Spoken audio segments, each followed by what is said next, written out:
não porque serei eu quem irei ministrar, mas pelo Espírito Santo que está neste lugar. Como a Bíblia diz em Apocalipse, capítulo 2, versículo 7, quem tem ouvidos para ouvir, ouça o que o Espírito Santo diz à igreja. Tem alguém aqui que quer ouvir a voz do Espírito Santo? Então fica ligado com o Senhor aí, porque Deus, Ele há de falar aos nossos corações. Abra sua Bíblia comigo, deixa ela pertinho aí, em Juízes, capítulo de número 11, versículo de número 1 e 2, para a nossa breve meditação nesta tarde. Eu quero louvar a Deus comigo. Você fica ligado com Deus aí.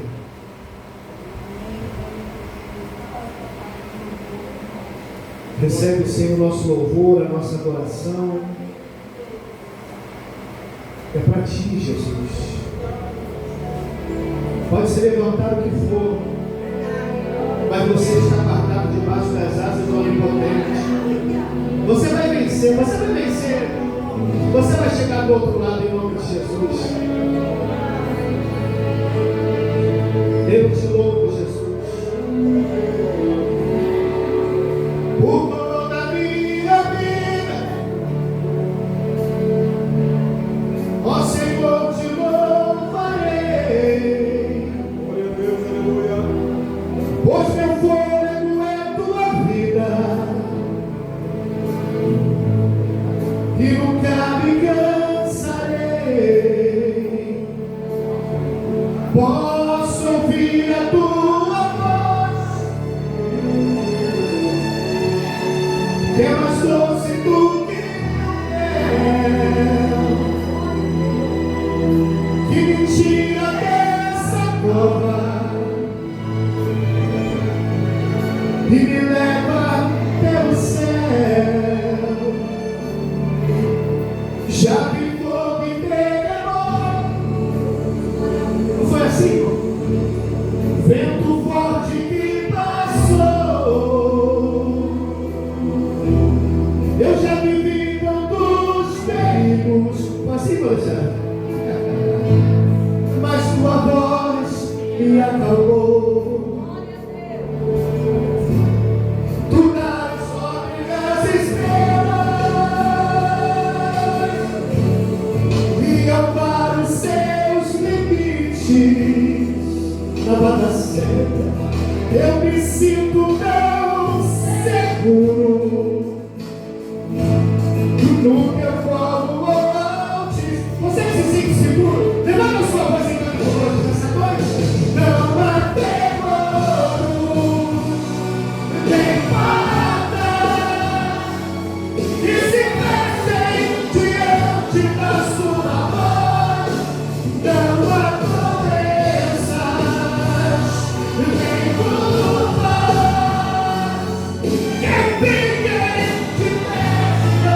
pé em reverência à palavra do Senhor. Diz assim o texto: era então Jefité, o gileadita. Ele era homem valente e valoroso, porém era filho de uma prostituta.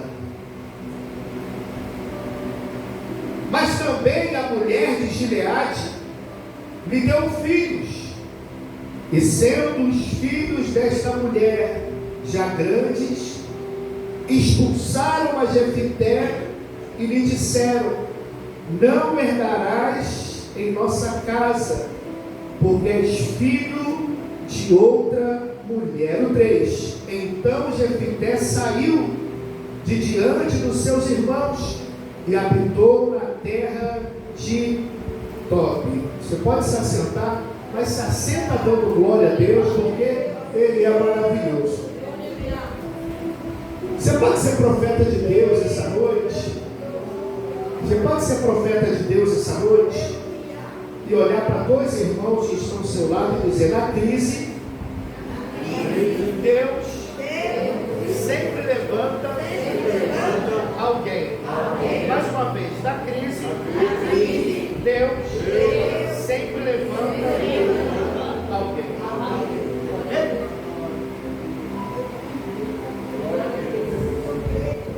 O texto que nós lemos, ele usa o termo, o seu título, ele é conhecido como Juízes. E quando nós lemos na Bíblia alguém inserido dentro deste livro e recebendo o título de juiz, nós podemos interpretar como alguém que Deus levantou em um tempo de crise. Se você abrir a sua Bíblia comigo em Juízes, capítulo 2, versículo de número 16, você vai encontrar claramente essa definição lá.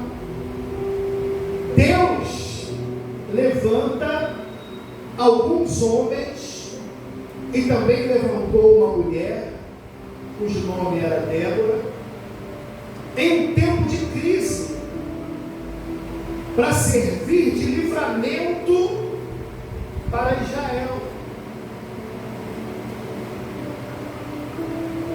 Israel vivia um ciclo dentro do livro de Juízes, escuta isso, que funcionava da seguinte forma, pastor Sebastião: Deus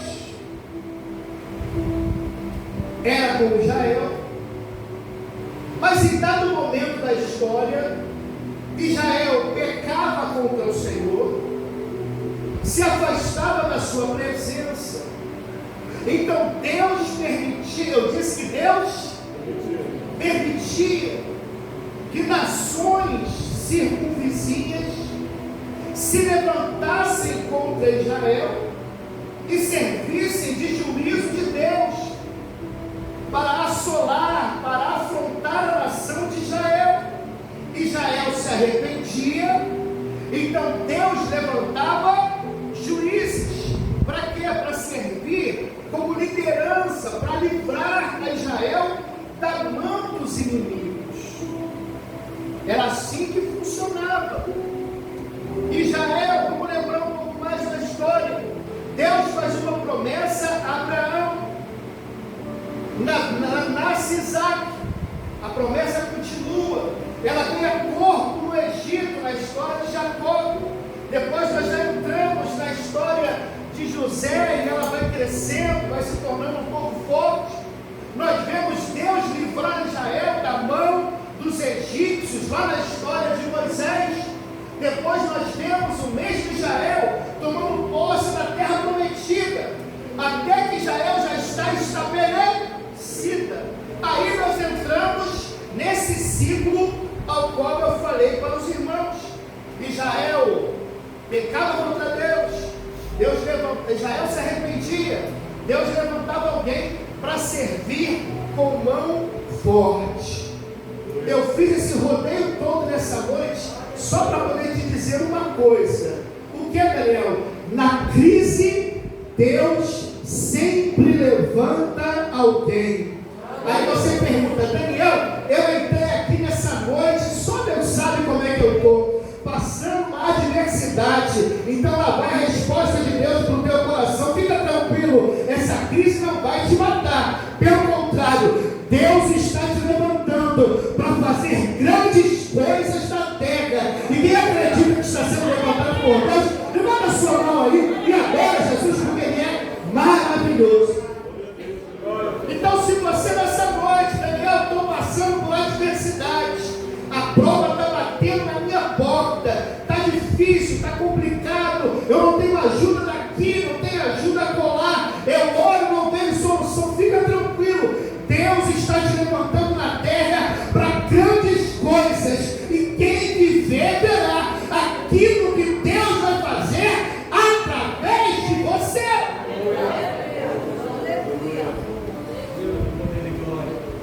Entra comigo aqui na história de Jefité. O nome Jefité quer dizer Deus abre. O nome quer dizer o quê? Deus abre. E se você começar a ler a biografia, a história que é escrita aqui no livro de Juízes, o autor ele diz assim, ó, então era Jefité, ou seja, então era Deus abre. Primeiro, ele era um homem valente. Deus ele não chama covarde para qualquer coisa. Aliás, deixa eu corrigir. Deus não chama covarde para nada. Deus ele chama quem tem coragem para a guerra, para lutar. Glória a Deus. A primeira característica que Deus dá a Jefité é que ele era um homem valente. Eu não estou dizendo aqui que ele era brigão, não. Eu não estou dizendo aqui que ele era alguém que se pisasse no carro dele, alguma coisa, não, ele não é isso que eu estou falando. Jefité, ele era aquilo que o proverbista diz em Provérbios 24:10, quando o proverbista diz assim, olha, se você se mostrar frouxo no dia da tua angústia, a tua força vai ser pequena. Jefité, ele não era valente no sentido de briga, não. Jefité era um homem valente, e quando a prova batia na porta, ele estava encarando de peito aberto e cabeça erguida. Porque Deus ele chama quem tem cabeça erguida e peito aberto para poder lutar. Deus ele não chama quem a primeira pisada do leão já quer correr, já quer voltar para trás. Deus tem compromisso com quem é valente na terra. Porque olha para a luta e diz, olha, tu vens a mim como escudo e espada. Mas eu vou colocar ti em nome do Senhor e dos exércitos, a quem você tem afrontado. Deus chama valente. Escuta isso. Primeira característica, ele era valente. A segunda característica que o texto diz, não sou eu que estou dizendo, é o texto que diz, acompanha comigo aí, ele era valoroso, ele era portador de valores. Eu imagino que ele era alguém que possivelmente ele vivia inspirado. Eu sei que são tempos diferentes, mas você vai me entender. Eu creio que ele vivia inspirado por aquilo que nos ensinou o salmista, no Salmo 119, versículo 11, quando ele diz assim, olha, eu escondi a palavra no meu coração para não pecar contra ti.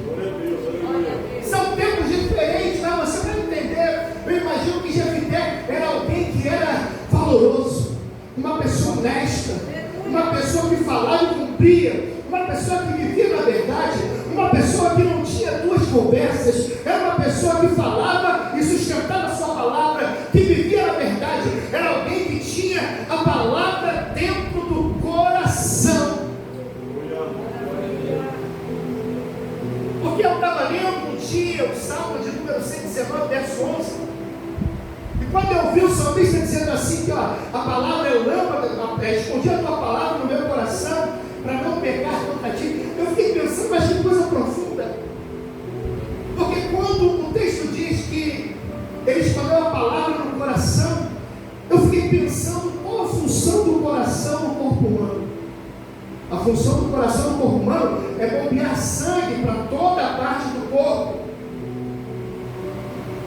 E eu fiquei pensando, se a palavra está no meu coração, automaticamente, quando o meu coração ele bombeia sangue, ela passa por toda a parte do meu corpo. Aonde eu piso baseado na palavra. Aonde eu toco baseado na palavra. No que eu penso baseado na palavra. Aonde eu estou, a palavra vai na frente. O que eu faço, a palavra vai na frente. Se eu tenho algumas atitudes e não condizem com a palavra, alguma coisa tem de errado na minha caminhada. Por quê? Porque ela precisa estar comigo e eu preciso estar nela. Onde eu ando, no que eu faço, no que eu penso, onde eu estou, a palavra está comigo. Ou pelo menos deveria estar. Se eu piso aqui e a palavra não está lá, alguma coisa tem de errado. Se a minha mão, ela toca e a palavra não está lá, alguma coisa tem de errado. Se eu penso e a palavra não está lá, alguma coisa tem de errado. Por quê? Porque Deus chama quem tem compromisso com a palavra, quem anda na palavra, quem vive na palavra. Eu já estou vendo uma mão levantada ali, porque já entendeu. Eu vou falar para o lado de cá. Alguém vive por conta da palavra. Eu só estou aqui por conta da palavra.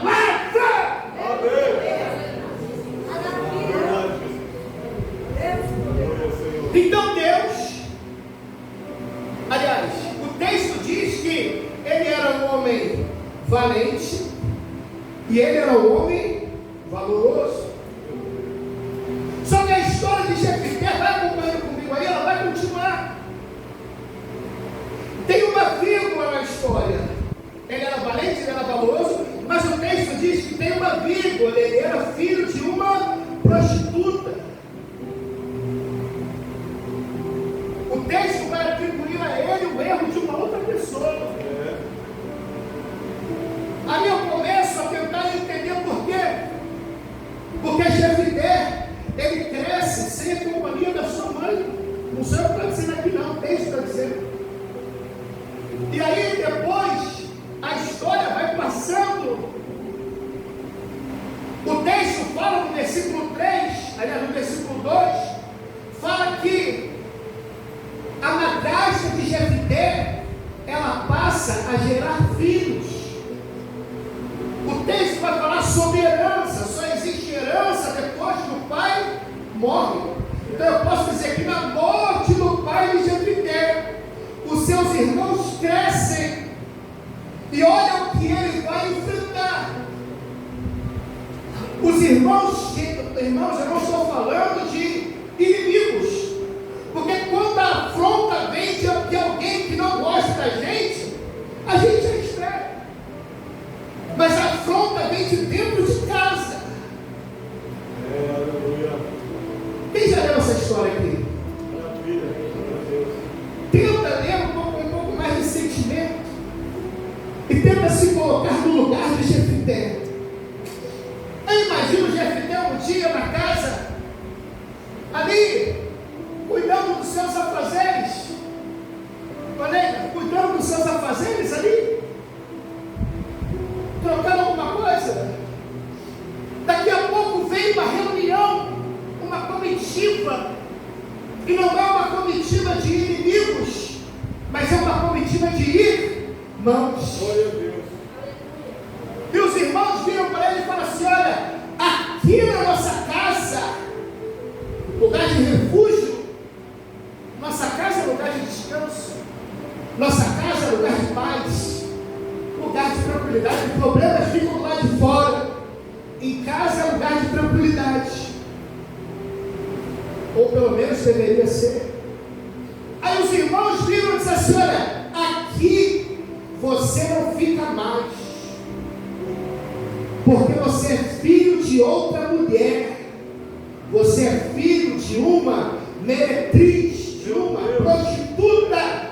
Aqui você não mora. Pode pegar suas coisas e ir embora. Você sabe como é que era feito o julgamento naquele tempo? As pessoas levavam as suas causas até os anciões da cidade, que ficavam lá na porta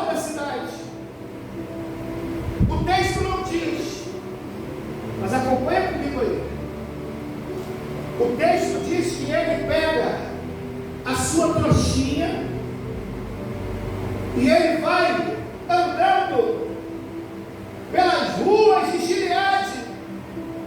E aí eu imagino alguém olhando e dizendo assim: ué, quem é aquele? Não é Jefité? O que aconteceu com ele? Mas aquilo ali é uma trouxinha. Ele está indo embora. Eu imagino a notícia se espalhando. Alguém dizendo: foi expulso de casa. Vergonha da família. Acabou. Deus está falando aqui essa noite, irmãos. Aleluia. Foi embora. Você consegue deixar a história de Jefité aqui por um momento? O texto diz que ele foi para Dobe. Então vamos deixar Jefité aqui em Dobe. Amém? O tempo foi passando. Jefité foi crescendo lá em Dobe. As coisas estão acontecendo aqui em Israel, aqui em Gileade. O tempo está passando. E ele lá em Dobe, esquecido, filho da meretriz, e os irmãos que o expulsaram em casa, crescendo, vivendo. Aí um detalhe: lá em Dobe, ele não cresceu em companhia de homens legais, não. O texto vai dizer que ele cresceu na companhia de homens levianos, de homens maldosos, de homens cruéis. Lá ele cresceu. Meu Deus. Acompanha comigo, vem para Israel.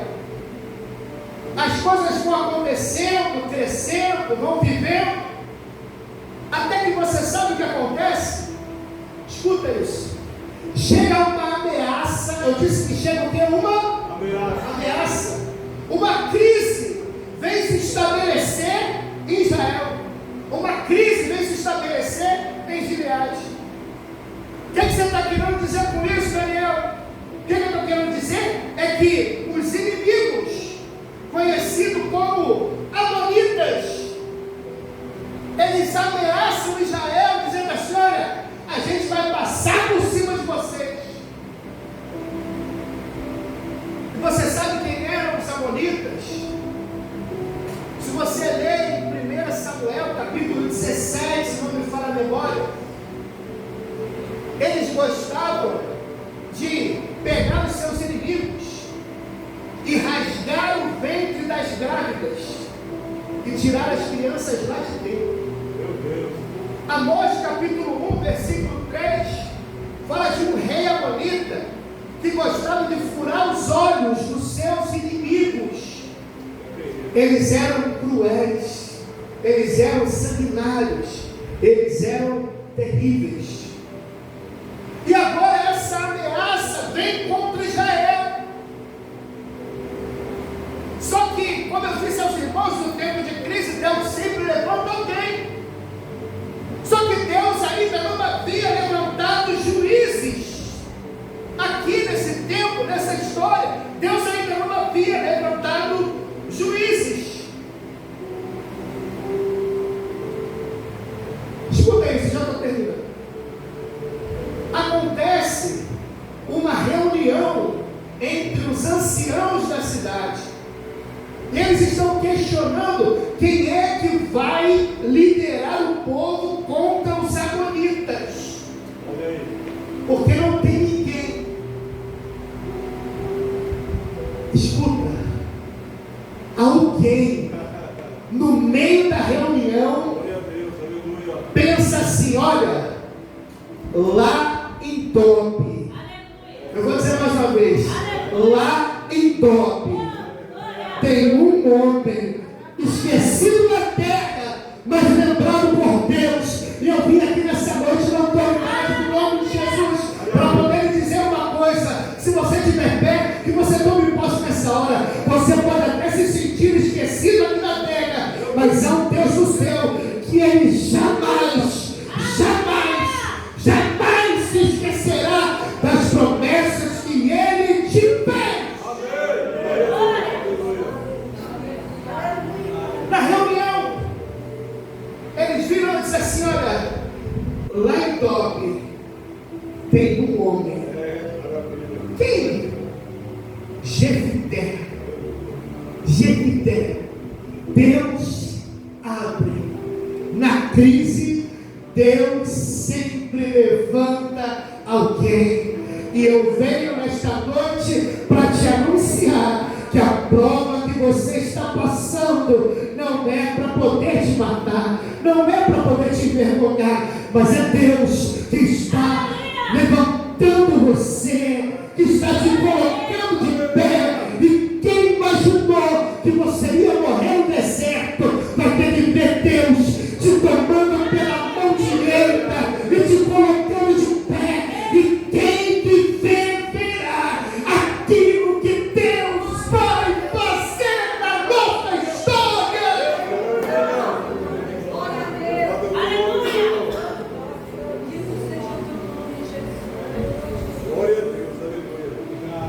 Eu disse que Deus levanta alguém no meio da crise. Os anciões estão conversando. Aí você sabe o que acontece? Há um consenso de que Jefité é o cara que vai liderar. E aí vão eles. Meu Deus. Pela mesma estrada. Parece que eu estou pegando a mesma mensagem. É Deus confirmando no teu coração. Aí Deus permite que os anciãos eles vão pelo mesmo caminho que Jefité fez, com a trouxinha nas costas, com as pessoas falando ali, ó, é expulso de casa, ninguém vai lembrar mais, acabou a história. Aí daqui a pouco ele chega lá e fala assim: olha, vem Jefité, seja o nosso líder, lidera o nosso povo contra os amonitas. E a mesma estrada que ele foi com a trouxinha nas costas, agora ele volta como status de líder. Por quê? Porque Deus está te levantando no meio dessa luta e te levantando com autoridade. Quem toma posse dessa palavra nesta noite, mas levanta a sua mão e se uma for pouco, levanta as duas para poder adorar a Deus. Glória a Deus.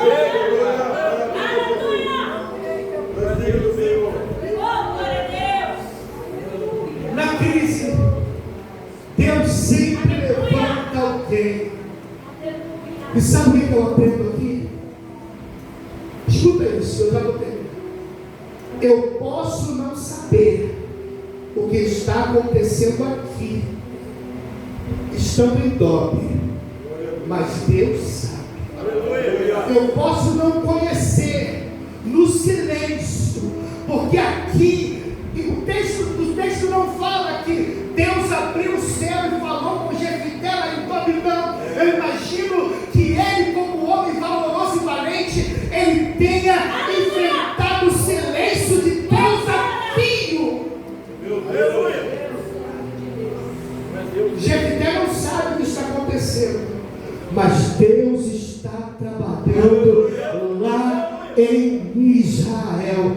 Você não sabe o que está acontecendo no seu trabalho, você não sabe o que está acontecendo aonde está a tua luta, mas enquanto você adora a Deus aqui, eu quero, como profeta de Deus, profetizar sobre a sua vida que Deus está agindo lá, Deus está movimentando os céus e terra, Deus está tocando, Deus está arrancando, Deus está acrescentando, Deus está mudando, Deus está tocando no coração de alguém, Deus está mudando a mente de alguém, Deus está colocando o mais humilde em cima, está tirando o soberbo e colocando embaixo. Por quê? Porque quando você adora, Deus está agindo.